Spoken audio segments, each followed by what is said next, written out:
یەکی ئایاری هەموو ساڵێک بە ڕۆژی جیهانی کرێکاران دەست نیشان کراوە. لە هەرێمی کوردستانیش هەموو ساڵێک لەو ڕۆژەدا لەلایەن سەندیکاکانی کرێکارانەوە بە چالاکی جۆرە و جۆر یادی دەکرێتەوە و باز لە ڕەوشی کرێکاران دەکەن.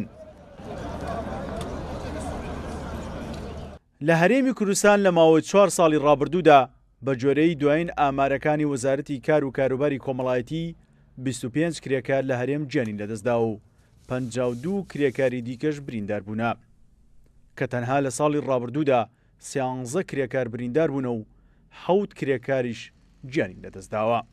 هەر بە جۆرەی ئامارەکانی وەزارەتی کار و کاروباری کۆمەڵایەتی ئێستا نزیکەی 34248 کرێکاری بیانی لە هەرێمی کوردستان کار دەکەن کە لەو ژمارەیە 19946 کرێکاریان خزمەتکاری ناوماڵن و 12034 کرێکاریان کرێکاری پرۆژەن کە لە ساڵی 2019دا 2270 کرێکاری بیانی هاتوونەتە هەرێمی کوردستان کە 147 کەسیان کرێکاری پرۆژەن.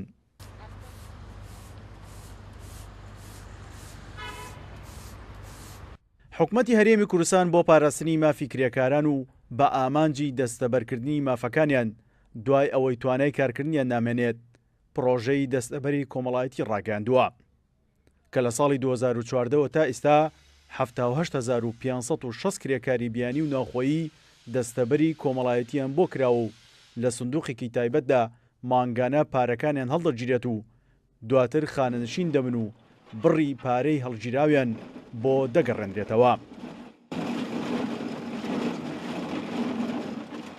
تا ئێستا لە سندوقی دەستەبەری کۆمەڵایەتی زیاتر لە 402 ملیار و 613 ملیۆن دینار هەیە و 530 کرێکاریش خانشین کراون و مانگانە خانشین وەردەگرن و 212 کرێکاریش لەسەر سندوقی خانشینی عێراقی خانەنشین کراون. هەر بە جۆرەی ئامارەکان ئێستا لە هەرێمی کوردستان ڕێژەی بێکاری کەم بۆتەوە بۆ کەمتر لە 11%. لە ساڵی 2010دا 2041 کەس وەکو بێکار خۆیان تۆمار کردووە کە زۆرترینیان دەرچووی زانکۆ و پەیمانگەکان بوونە و بەرزترین ڕێژەی بێکاریش لە نێو خاوەن بڕوانامەی بەرزدا بووە. لەو ژمارەیەش 1051 کەس دەرفەتی کارکردنیان بۆ دۆزراوەتەوە.